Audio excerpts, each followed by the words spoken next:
Masih seksi. Kalau digambarkan bunga lotus, Ronald dan Mita adalah lotus berwarna merah. Bergairah, kasih sayang dan cinta.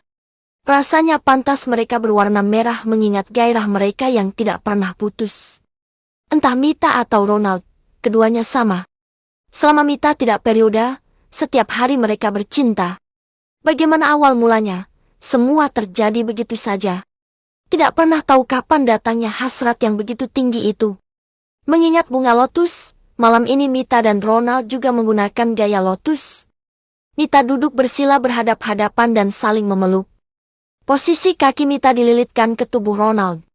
Keseimbangan dan kenyamanan sangat penting dalam posisi ini, makanya Ronald tidak melepaskan pelukannya. Tatapan mata yang penuh gairah, kecupan yang tidak pernah dilepaskan. Lebih cepat lagi, Ronald. Mita mulai gila akan permainan Ronald. Ronald pun mengikuti apa yang Mita inginkan. Sepertinya rasa patah hatinya dilampiaskan dengan bercinta habis-habisan dengan Ronald. Biasanya Mita sudah kalah, tapi malam ini, Ronald begitu kewalahan.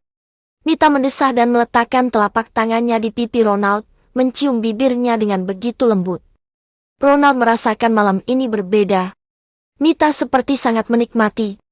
Meski malam-malam sebelumnya juga Mita tetap saja menikmatinya.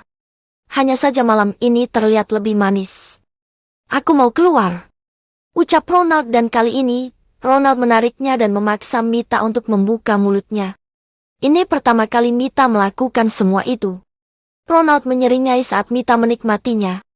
Tidak terlalu suka, jawab Mita mengambil tisu dan membersihkannya. Tidak suka tapi habis. Itu bukan mayonaise, pikir Ronald. Kalau tidak suka muntah bukan malah membersihkan sisa-sisa di dekat bibirnya. Mita mengambil kimono dan menutup tubuhnya lalu membuka jendela kamar Ronald. Dia menikmati indahnya malam yang dingin ini. Hujan deras, tetapi Mita senang merasakan hujan yang jatuh ke tanah. Melihat rintik hujan jatuh ke kolam renang dan menimbulkan suara berisik. Kenapa? Tanya Ronald memeluk Mita dari belakang dan mencium lehernya dengan lembut. Sebenarnya Ronald tahu, Mita sedih karena Amr akan menikah. Dia tidak bisa membayangkan wanitanya dan tidak mau membayangkan bagaimana rupanya. Amr tidak akan mencintainya lagi dan itu sungguh membuat Mita frustasi. Saran Mita, bagaimana kalau kita mencoba untuk saling membuka diri? Ucap Ronald. Kali ini Ronald sudah mulai ingin Mita tahu perasaannya. Maksudnya? Tanya Mita membalik tubuhnya dan menatap wajah Ronald. Sebenarnya Ronald lelah sekali habis bercinta dengan Mita. Dia ingin tidur, tetapi kalau Mita tidak tidur, Ronald juga malas menyentuh ranjang. Kita coba untuk membuat hubungan ini benar-benar pernikahan yang sebenarnya, tidak mengingat kontrak, mulai saling mencintai.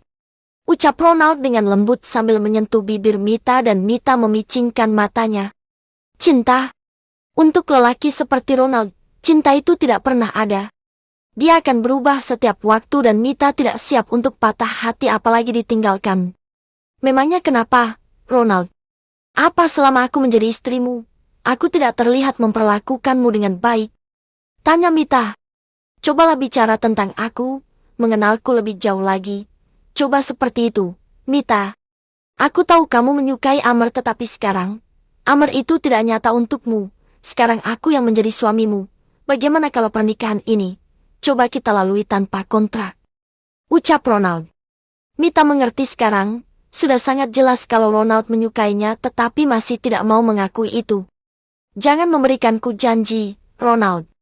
Aku sudah tidak akan percaya itu. Aku memberikanmu kebahagiaan, bukan berarti aku juga akan menyerahkan cintaku. Kamu terlalu tinggi, sekarang mungkin kamu terpesona denganku tetapi lain waktu kamu akan mencintai wanita lain yang lebih dariku. Aku tidak sempurna, aku tidak mungkin bisa menjadi wanita yang bersaing dengan wanita yang mendekatimu. Tolonglah, jangan berikan aku harapan yang tinggi tetapi nanti kamu jatuhkan. Aku sudah terlalu lelah dengan hidupku. Aku tahu kamu butuh anak, dari awal seperti itu, bukan karena kamu cinta padaku. Ucap Mita melepaskan pelukan Ronald dan masuk ke dalam kamar mereka. Ronald melirik Mita dari belakang, ternyata Mita tidak menyukainya. Selama ini yang Mita tunjukkan semua palsu. Mita tidak berencana untuk hidup lama dengannya. Ronald harus mati-matian mengambil hati Mita yang saat ini dipenuhi dengan nama Amor. Apalagi Ronald dulu pernah menyakitinya, sudah tentu Mita menjalani semua ini karena profesional dan menganggap kalau semua ini hanya kerja sama. Ronald menunggu Mita keluar dari toilet dan 10 menit kemudian Mita keluar dengan tubuhnya yang sudah bersih. "Honey, bagaimana kalau kita coba dulu?" Mita menggeleng. "Tidak, aku tidak mau membuat perjanjian cinta denganmu. Aku tahu kamu seperti apa. Aku tidak percaya kamu lelaki setia, Ronald. Aku tidak mungkin menginvestasikan diriku pada lelaki yang selalu melirik wanita lain. Bagaimana perasaanku nanti?" Ronald menarik nafasnya dalam. Padahal Mita belum mencobanya, tetapi ruang untuk cinta mereka begitu sempit. "Tapi kamu tidak akan kekurangan sayangku.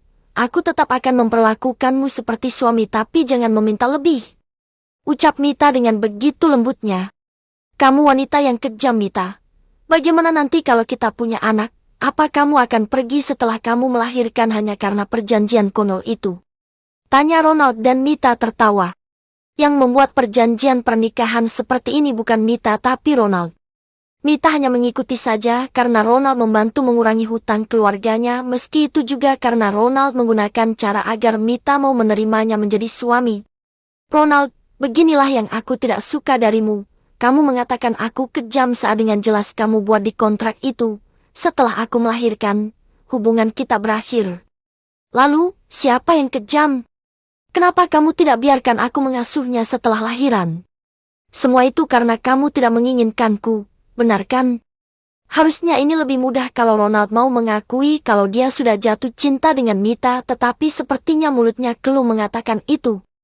Sedangkan di tempat lain, Reta sudah cantik. Dia menggunakan uang yang diberikan Mita membeli pakaian, parfum, baju dinas untuk malam ini dan ke salon merapikan rambutnya. Satu kata saja, bergairah. Reta mengetuk pintu kamar teman tapi mesranya. "Syaiful," panggil Reta dengan lembut, dadanya sudah menantang sekali. Kali ini Syaiful pasti menggila. Pintu terbuka dan Syaiful baru selesai mandi saat melihat tampilan Reta yang menggerahkan. "Kenapa, seksi?" tanya Syaiful dan Reta masuk dengan berlenggok. Dressnya begitu pendek sekali dan Syaiful suka. "Aku butuh bantuan kamu," ucap Reta duduk di meja kerja Syaiful dan menarik leher Syaiful untuk mendekat. "Tidak ada yang gratis, Nona." Reta mengerti sekali, lelaki ini tidak mungkin memberikan hasil yang cuma-cuma untuknya. Aku punya daging mentah, masih fresh, segar dan wangi tentunya. Kalau kamu mau, aku tawarkan, kalau tidak kita beli saja ikan mentah," ucap Reta yang malah menawarkan wanita lain.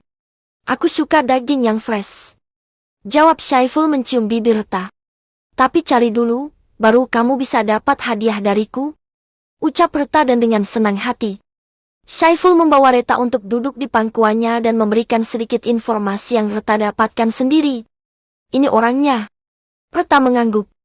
"Kalau aku menyelesaikan dengan cepat, malam ini harusnya lebih bergairah," ucap Syaiful. "Tenang saja Ipul, aku milikmu dan kamu milikku malam ini. Kita sama-sama memiliki," ucap Reta memukul dada Syaiful dengan manja. Reta sudah basah, sudah jelas malam ini bergairah. Sebagai makhluk Tuhan yang paling seksi dan jomblo, Reta merindukan kasih sayang yang tak kunjung dia dapatkan. Lelaki mana saja, bolehlah. Pokoknya malam ini Reta akan menunjukkan pesonanya. Jangan katakan hanya Mita yang pintar, Reta juga bisa seperti Mita.